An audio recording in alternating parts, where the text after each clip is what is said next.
आजगर गीता श्लोक क्रमांक 16, 17, 18।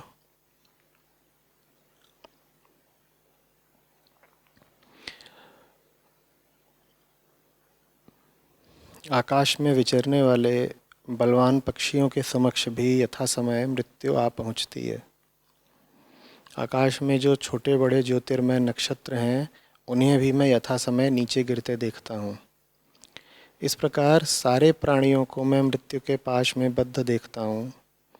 इसलिए तत्व को जानकर कृतकृत्य हो सबके प्रति समान भाव रखता हुआ सुख से सोता हूँ।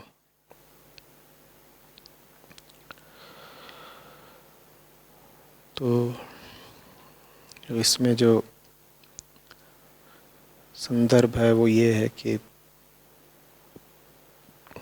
आजगर गीता है, महाभारत के शांति पर्व के अंतर्गत आती है। महाभारत में कई गीताएं हैं।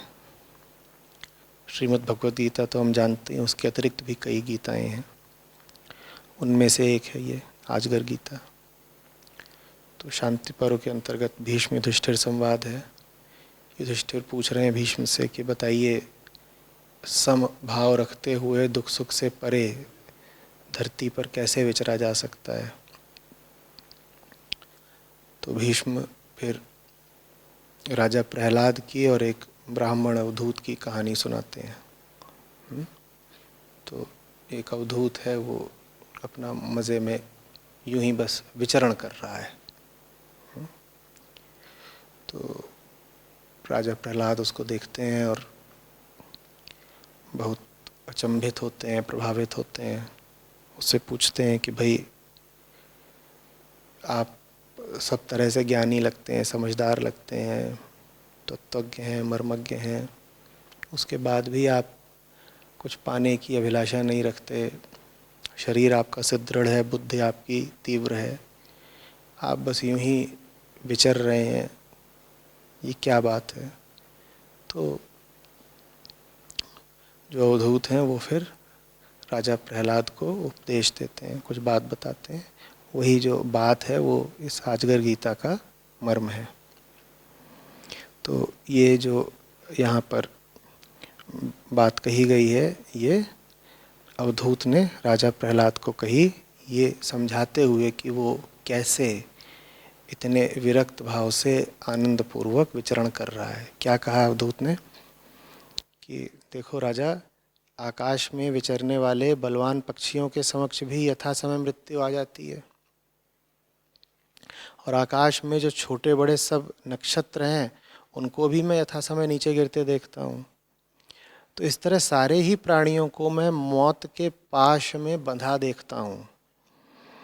इसलिए फिर मैं सच को जानकर कृतकृत्य हो, कृतकृत्य माने जिसके पास अब करने को कुछ बचा नहीं, जिसके सारे कर्म पूरे हो गए, जो अब कर्म फल से आगे निकल गया।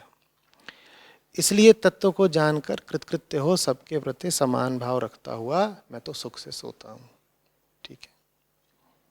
तो सवाल पूछा है कि ब्राह्मण जी से, हाँ आशय अवधूत से है। ब्राह्मण जी अपने चारों ओर पशु पक्षियों, जीव जंतुओं, कीड़े मकोड़ों तथा नक्षत्रों की मृत्यु को देखते हैं।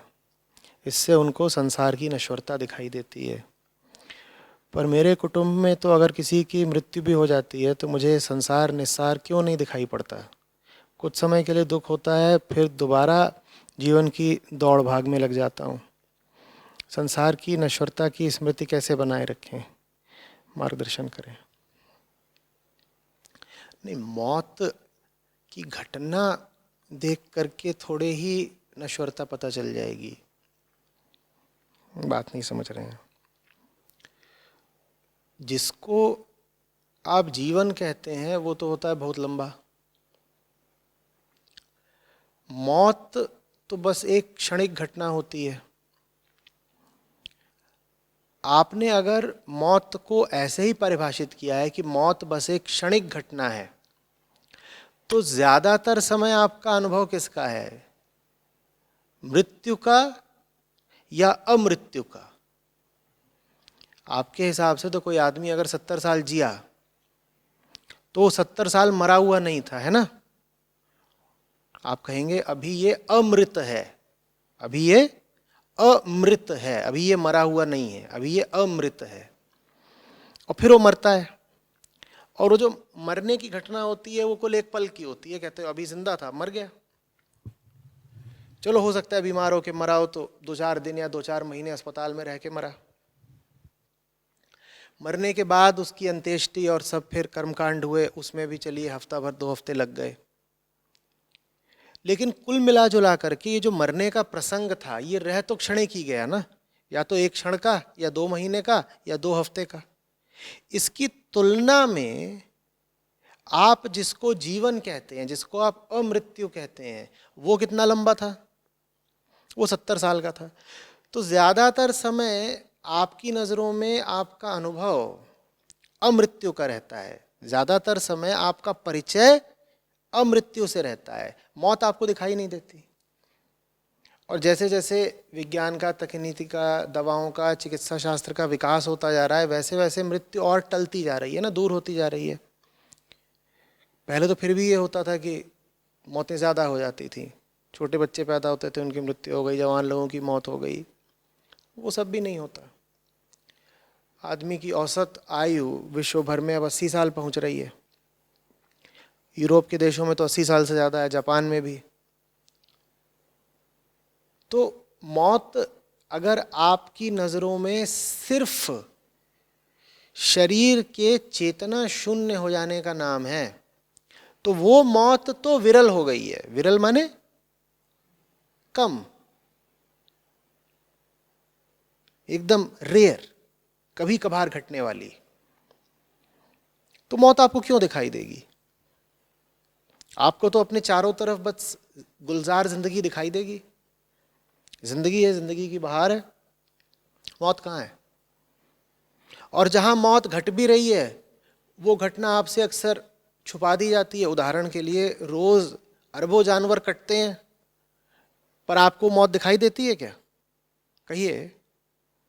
उनको तो काटा ही आपसे छुपा कर जाता है, क्योंकि अगर आपको दिख गया कि आप जिसको अपनी थाली का भोजन समझ रहे हैं वो वास्तव में किसी का शरीर है जिसको क्रूरतापूर्वक काटा गया है, उसका मांस छीला गया है और आपकी शरीर, आपकी थाली में भोजन बना के परोस दिया गया है, तो आप खा ही नहीं पाएंगे। तो मौत छुपा दी जाती है। तो पहली बात तो मौत की घटना कम हो रही है, थोड़ी बिरली हो गई है। दूसरी बात, जहाँ हो भी रही है वहाँ छुपा दी जाती है। और तीसरी बात, जहाँ आपने देख भी ली वो मौत, उसको मौत का नाम नहीं दिया जाता, उसको कोई और ज़्यादा आकर्षक, अलंकृत, सुंदर नाम दे दिया जाता है, विकास का नाम दे दिया गया। बात समझ रहे हो? उदाहरण के लिए अब कहीं पे लोगों के बसने के लिए जंगल काटा जा रहा है, तो आप ये थोड़ी कहोगे कि देखो जंगल मार दिया गया। आप कहोगे शहर का विकास हो गया, आप कहोगे एक शहर को जीवन मिला। आप ये थोड़ी कहते हो एक जंगल को मौत मिली। तो नामकरण गलत कर देते हैं। तो कई तरीकों से मौत से हमारा परिचय ही बड़ा कम और बड़ी दूर का रहता है। समझ रहे हो? तो फिर इसलिए आपको जो मौत है वो कहीं दिखाई नहीं देती, और इसलिए आपको संसार निसार नहीं पता चलता। संसार निसार किसको पता चलता है बाबा? संसार निसार उसको पता चलता है जिसको जीवन कहीं नहीं दिखाई देता, बस मौत ही मौत दिखाई देती है। आप कहेंगे ऐसा तो साहब है नहीं, जीवन हम कैसे कहते कहीं नहीं है, हम तो जीवित है ना। जब तक तुम अपने आप को जीवित समझ रहे हो पगले, तब तक तुम जीवन में ही फंसे रहोगे, जीवन मुक्त नहीं हो पाओगे। जीवन से मुक्त वही हो सकता है, इस गीता के अवधूत की स्थिति में वही पहुंच सकता है जिसको जिंदगी में ही मौत दिखाई देने लगे। जो इंतजार न करे कि प्राण पखेरु उड़ने का समय आएगा तब अपने आप को मुर्दा मानूंगा, जो कहे कि मैं तो अभी ही मुर्दा हूं, मुझ में ऐसा है कहाँ कुछ जिसको मैं जीवित बोल सकूं, इसको जिंदगी कहते हैं। मैं बचपन में एक गाना सुना करता था, अमिताभ बच्चन की आवाज में था, जिसमें वो जो नायक है पिक्चर का, वो सब छोटे छोटे बच्चों को एक गाना सुना रहा है। कुछ ऐसे शुरू होता था, घने जंगलों से गुजरता हुआ मैं चला जा रहा था। अमावस की वो रात थी, ऐसे करके, घने जंगलों से गुजरता हुआ मैं चला जा रहा था, ऐसे। मेरे पास आओ मेरे दोस्तों, एक किस्सा सुनाऊं। और सब छोटे छोटे बच्चे हैं। मैं बच्चा था, मैं सुनता था, तो बाकी तो सब ठीक था, लेकिन इसकी जो आखिरी पंक्ति थी वो मुझे अचरज में डाल देती थी और कुछ इशारा करती थी जीवन के, प्रकृति के बारे में। अंत में ये जो गीत सुनाया जा रहा है, इसमें ऐसा होता है कि ये कहते हैं कि घने जंगलों से गुजरता हुआ मैं चला जा रहा था, और तभी शेर आता है और शेर इनको दौड़ाता है, शेर से इनका मुकाबला होता है, और अंत में कहते हैं खुदा की कसम बस मज़ा आ गया, मुझे मारकर बेशरम खा गया। समझिएगा। तो छोटे बच्चे सामने बैठे हैं और ये जो पात्र है अमिताभ बच्चन का, ये कह रहा है खुदा की कसम बस मज़ा आ गया, मुझे मार कर बेशरम खा गया। शेर की बात हो रही है, खा गया। तो एक बच्चा बोलता है खा गया, लेकिन तुम तो जिंदा हो। तो आखिरी पंक्ति आती है जिस पर गीत खत्म हो जाता है, जिंदा हूं, ये जीना भी कोई जीना है लल्लू, बस। लेकिन तुम तो जिंदा हो, बच्चा बोलता है अपनी बाल सुलभ आवाज में, लेकिन तुम तो जिंदा हो। जिंदा हूं, ये जीना भी कोई जीना है प्यारे। तो मैं सुनूं, मैं ऐसे ही 4-5 साल का रहा हूँगा और बार बार इस बात का मतलब समझने की कोशिश करूं ये क्या बोल रहा है। ये कह रहा है कि शेर इसको खा गया। शेर अगर इसको खा गया तो ये गाना कैसे सुना रहा है, और गाना सुना रहा है तो इसकी चोरी उस बच्चे ने पकड़ ली है। वो कह रहा है तुम तो जिंदा हो, तो ये कह रहा है ये जीना भी कोई जीना है। ये अपने आप को मुर्दा क्यों बोल रहा है जबकि अभी ये जिंदा था। मैं इस पे खूब खोपड़ी लगाऊं, बात समझ में नहीं आई, लेकिन कुछ इशारा मिलता था। आपको वो इशारा नहीं मिलता क्या? आप अपने आप को देखते हैं, आपको नहीं लगता ये जीना भी कोई जीना है लल्लू? और नहीं लगता तो जीवन आपको कभी निस्सार नहीं लगेगा। जो सिर्फ मौत में मौत देखता है वो जीवन से आसक्त ही रहेगा। जीवन से विरक्त वही हो सकता है जो जिंदगी में भी मौत देखता है। आप जिंदगी में मौत देख कहां पाते हैं? आप तो बड़े ठाठ के साथ, बड़ी चौड़ के साथ अपने आप को जिंदा ही बताए जाते हैं। कहां से जिंदा है आप बताइएगा? आपकी एक एक हरकत पूर्व निर्धारित है, आप कर नहीं रहे, आपसे बस हो रही है। अब कहे नहीं साहब हम भी करते हैं। अच्छा देखते हैं कैसे। चलो एक मुर्दा ले आओ। मुर्दा ले आए, ठीक है। कहे मुर्दे में आप में क्या अंतर है? आप अपने आप को जीवित बोलते हैं, आप में मुर्दे में क्या अंतर है? कहें हम चल फिर सकते हैं, गतिविधि कर सकते हैं, मुर्दा तो नहीं करता ना। अच्छा नहीं करता, देखो मुर्दे का हाथ उठाया, उठा हाथ कि नहीं उठा? और फिर मुर्दे का हाथ छोड़ा, देखो नीचे गया कि नहीं गया? आप बोलेंगे नहीं नहीं नहीं नहीं, ऐसे थोड़ी। मुर्दे का हाथ आपने उठाया इसलिए उठा, आप एक बाहरी ताकत है। मुर्दे का हाथ आपने उठाया इसलिए उठा, और फिर मुर्दे का हाथ आपने छोड़ा तो गुरुत्वाकर्षण के कारण नीचे गया। गुरुत्वाकर्षण ही बाहरी ताकत है। मुर्दे ने खुद तो कुछ नहीं किया ना, इसलिए मुर्दा मुर्दा है। चलो इतनी सी बात तो तुम्हें समझ में आई कि जो स्वयं कुछ ना करे उसे कहा जाता है मुर्दा। मुर्दा होने की निशानी ये नहीं है कि आपके हाथ पांव हिलेंगे नहीं। जिनके हाथ पांव हिल रहे हैं वो भी मुर्दे हो सकते हैं, मुर्दे के हाथ पांव भी हिलाए जा सकते हैं ना। तो हाथ पांव हिलने भर से आप जीवित नहीं कहला सकते।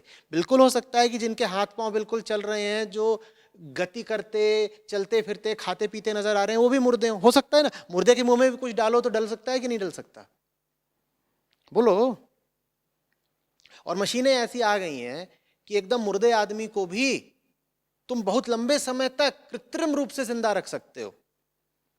उसकी धड़कन चलती रहेगी, उसका मस्तिष्क चलता रहेगा, तुम तकनीकी तौर पे कह सकते हो कि आदमी अभी मरा नहीं, है ना। तो मुर्दा होने की पहचान ये नहीं है कि तुम्हारा शरीर गति करना बंद कर देगा। गति तो मुर्दे का शरीर भी कर सकता है। मुर्दा होने की पहचान ये है कि तुम्हारे भीतर वो निजता नहीं रह जाती, वो स्वैच्छिकता नहीं रह जाती कि तुम एक प्राणवान व्यक्ति कहला सको, है ना। तुम आत्मिक रूप से कुछ नहीं कर पाते, तुम स्वयं नहीं कर रहे, तुमसे करवाया जा रहा है। किसी और ने आके तुम्हारा हाथ उठा दिया तो हाथ उठ गया, तो तुम मुर्दा हो। ठीक। फिर पृथ्वी ने यानी कि भौतिक ताकतों ने तुम्हारा हाथ नीचे खींच दिया, तुम्हारा हाथ गिर गया, तो तुम मुर्दा हो। ठीक। अब तुम अपनी जिंदगी देखो, तुम बताओ, तुम भी खुद कुछ करते हो क्या, ये दूसरी ताकतें ही तुमसे करवा लेती हैं? जो स्वयं कुछ ना करता हो, जिससे दुनिया की दूसरी ताकतें ही सब करवा रही हो, वही तो मुर्दा कहलाता है, पागल। तुमने खुद क्या किया आज तक? तुमसे जो करवाया दूसरों ने करवाया। तुम कहोगे नहीं, हमारे बहुत सारे निर्णय तो हमारे रहे, हम खुद करते हैं, ये है वो है, दुनिया भर की गाथा सुनाओगे। ये जो तुम कह रहे हो ना कि तुम्हारे निर्णय हैं, तुम्हारे विचार हैं, तुम्हारी इच्छाएं हैं, वो सब भी तुम्हारे भीतर दूसरों ने भर दिए हैं। तुम कहां हो इन सारी चीजों में? जानते हो, मुर्दे डकार भी लेते हैं। मुर्दे के पेट में अगर गैस भरी हुई है और तुम पेट दबा दो, मुर्दा डकार ले लेगा। माने कि शरीर से संबंधित भी जो गतिविधियां हो रही हैं, अब वो जो डकार है वो किसी बाहर वाले आदमी ने तो नहीं उसमें डाल दी, शरीर कर रहा है ना। माने शरीर भी जिसका काम करता हो, अब जब डकार ली गई तो आवाज भी निकली होगी गले से, माने शरीर भी जिसका बोल रहा हो, वो भी जरूरी नहीं है कि जिंदा हो, वो भी मुर्दा हो सकता है। तुम भी ज्यादातर काम जो कर रहे हो वो या तो तुमसे दूसरे करवा रहे हैं या तुम्हारा शरीर तुमसे करवा रहा है। तुम जिंदा कैसे कहे जा सकते हो? जो कुछ भी कर रहे हो या तो तुमसे समाज करवाता है या तुमसे तुम्हारा शरीर करवाता है। तुम जिंदा कैसे कहे जा सकते हो, बताओ? जब तक तुम झूठ मूठ ही अकड़ करके अपने आप को मानते रहोगे कि मैं जिंदा हूं, मैं जिंदा हूं, तब तक तुम्हें जीवन निस्सार दिखेगा ही नहीं। जीवन निस्सार उसी होशियार आदमी को दिख सकता है जिसमें ये दृष्टि है कि वो देख पाए कि मैं लगता तो हूं जिंदा, हूं बिल्कुल मुर्दा, क्योंकि आत्मा से नहीं चलता मेरा जीवन। या तो सामाजिक प्रभावों से चलता है या शारीरिक प्रभावों से चलता है। जिसका भी जीवन समाज से चल रहा हो या शरीर से चल रहा हो, वो मुर्दा कहलाता है। हाथ तुम्हारा किसी ने उठा दिया, किसने उठा दिया? किसी व्यक्ति ने उठा दिया, तो ये सामाजिक प्रभाव है। और उसके बाद अपने ही वजन के कारण तुम्हारा हाथ नीचे गिर गया, ये शारीरिक प्रभाव है। समझ में आ रही बात? आम आदमी का जीवन ऐसे ही चलता है। उससे पूछो कुछ भी तूने क्यों किया, तो कहेगा मैंने किया, उसने नहीं किया। या तो समाज ने करा, शरीर ने करा, दोनों ने मिलकर करा। उदाहरण के लिए, आपने कोई आदमी औरत देखा, उसको देखने के कारण आपके शरीर में उत्तेजना बढ़ गई, आपके शरीर में रसायनों का, हार्मोन्स का प्रवाह होने लग गया, तो आप कहते हो आपको प्रेम हो गया। ये किसने करवाया? शरीर ने करवाया। उसके बाद जब आप ज्यादा हिलने मिलने लग जाते हो उस आदमी औरत से, तो आपको विवाह करना पड़ता है। आप कहते हो मैंने विवाह किया, पर आपने विवाह नहीं किया। किसने करवाया? समाज ने करवाया। प्रेम शरीर ने करवाया, विवाह समाज ने करवाया। जिसको आप प्रेम बोलते हो वो वास्तव में बस एक शारीरिक घटना थी। प्रेम शरीर ने करवाया और शादी समाज ने करवाई, लेकिन दोनों ही चीजों में आपका दावा क्या रहता है? साहब मैंने इश्क किया और फिर मैंने शादी की। आपने कुछ नहीं किया पांडु, आप हो ही नहीं, आप मुर्दा हो। मुर्दा कुछ कर सकता है? आप होते तो कुछ करते भी, आप हो ही नहीं, यू डोंट एग्जिस्ट। आपके साथ घटनाएं हो रही हैं, आप कर कुछ नहीं रहे। आपके साथ जो कुछ हो रहा है या तो आपका बदन कराता है या आपके आसपास की परिस्थितियां, समाज इत्यादि। जो ये बात देख लेगा उसको निस्सार दिखाई देने लग जाएगा उसका वर्तमान जीवन। और जिसको ये मुर्दापना निस्सार दिखाई देने लग जाता है, वो फिर वास्तविक जीवन में प्रवेश करता है। वो बिल्कुल दूसरी चीज है। उसकी बात मैं आपको क्या बताऊं, जियो तो जानो। ये जो अपनी ही लाश ढोते फिर रहे हो, इसको तुम जिंदगी बोलते हो? कमाल है।